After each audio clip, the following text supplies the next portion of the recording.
దేశవ్యాప్తంగా జరుగుతున్న సైబర్ మోసాల నెట్వర్క్ ను ఛేదించారు హైదరాబాద్ పోలీసులు. ఆపరేషన్ ఆక్టోపస్ 2.0 పేరుతో 9 రాష్ట్రాల్లో సోదాలు నిర్వహించారు. బ్యాంక్ అధికారుల అండతో సైబర్ మోసాలు జరిగినట్టు తెలిపారు. బ్యాంక్ అధికారులతో సహా 52 మందిని అరెస్టు చేసినట్టు చెప్పారు. పెట్టుబడి స్కామ్లు, ట్రేడింగ్ మోసాలు, డిజిటల్ అరెస్టు పేరుతో అమాయకులను బెదిరించినట్టు చెప్పారు. సైబర్ ముఠాలకు అండగా నిలుస్తున్న బ్యాంక్ అధికారుల లక్ష్యంగా ఆపరేషన్ ఆక్టోపస్ 2.0 నిర్వహించామన్నారు పోలీసులు. సొమ్మును దారి మళ్లించేందుకు నేరగాళ్లు 350 బ్యాంకు ఖాతాలను వినియోగించినట్లు చెప్పారు. 150 కోట్ల వరకు మోసాలు జరిగినట్లు దర్యాప్తులో తేలిందన్నారు. హైదరాబాద్ సైబర్ క్రైమ్ డీసీపీ వి అరవింద్ బాబు, ఏసీపీ ఆర్జీ శివ, మారుతి నేతృత్వంలో 16 ప్రత్యేక బృందాలు ఆపరేషన్లో పాల్గొన్నాయి.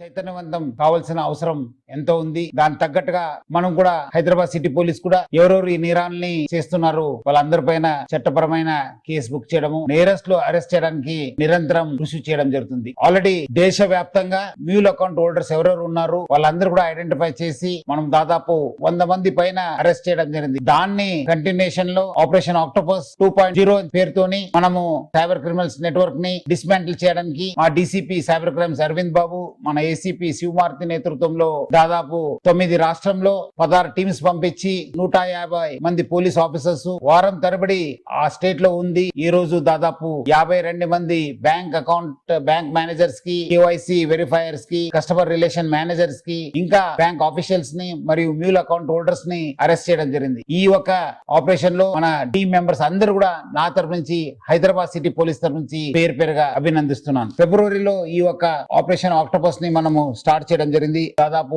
117 మందిని అరెస్ట్ చేశాను. మళ్ళీ మన ఇన్వెస్టిగేషన్ కంటిన్యూ చేశాను. దీంట్లో ఆల్మోస్ట్ 9 స్టేట్స్ లో ఉంటూ దాదాపు ఈ ఒక 52 మందిలో 32 మంది బ్యాంక్ ఆఫీస్, దాంట్లో 10 important banks managers, custom relation managers, KYC verifiers, 10 mule account holders ని, 5 మెంబర్స్ అకౌంట్ సప్లయర్స్ ని అరెస్ట్ చేయడం జరిగింది. సైబర్ క్రైమ్ కి ప్రధానమైన కారణము ఒక టూల్ మ్యూల్ అకౌంట్. ఇది ఒక వ్యక్తి పేరు మీద దాన్ని ఓపెన్ చేసి లేదా ఒక కంపెనీ పేరు మీద ఓపెన్ చేసి దాని ఆపరేషన్ వేరే వ్యక్తికి ఇవ్వటం జరుగుతుంది. అలాంటి వాటిని మ్యూల్ అకౌంట్స్ అంటాము. ఈ ఫ్రాడ్స్టర్స్ ఈ మ్యూల్ అకౌంట్స్ ని సంపాదించి వాటి ద్వారా ఈ ఫ్రాడ్ అమౌంట్ ని ఒక అకౌంట్ నుండి ఇంకో అకౌంట్ కి ట్రాన్స్ఫర్ చేయడం జరుగుతుంది. కాబట్టి ప్రజలందరికీ మేము తెలియజేసేది ఏంటంటే మీ బ్యాంక్ అకౌంట్ లో ఆపరేషన్ వేరే వ్యక్తులకు ఇవ్వకండి. ఎటువంటి పరిస్థితుల్లోనూ ఎవరు మభ్య పెట్టినా, మీకు ఆ డబ్బులు ఆశ చూపించినా గానీ బ్యాంక్ అకౌంట్ ఓపెన్ చేసి వేరే వాళ్ళకి ఇవ్వద్దు. అది క్రైమ్ లో ఇన్వాల్వ్ అయితే మీరు కూడా లీగల్ యాక్షన్ కి బదులు అవుతారు. కాబట్టి ఈ మ్యూల్ అకౌంట్ ని అరికట్టే క్రమంలో మీరు కూడా పోలీసులకి, సమాజానికి మీ వంతు కృషి చేయాలని చెప్పేసి కోరుతున్నాం.